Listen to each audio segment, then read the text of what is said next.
also the other group, the chunk of you who needed to pay attention to your swearing in. Absolutely. During the day. During the day. That brings up the question, a major proposal for constitution review has been that MPs should not be ministers.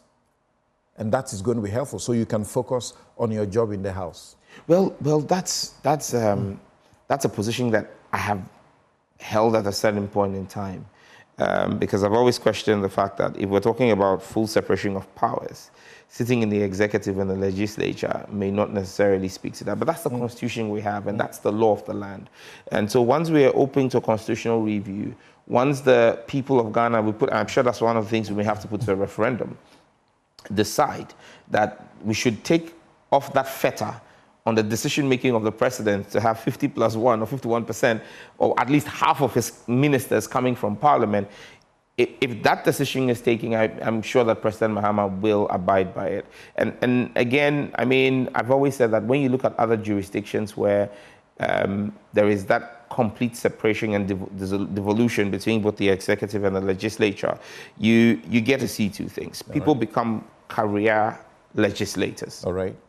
You know, because that's where you are. You know that there is no migration. For you to migrate, you need to leave one. And you invest a lot more in your parliamentary work. And you're not looking to catch the eye of the principal in even the the executive. disappointment and disenchantment that comes with the appointments. Absolutely. Those who don't get it. It's got its positives, it's got its negatives.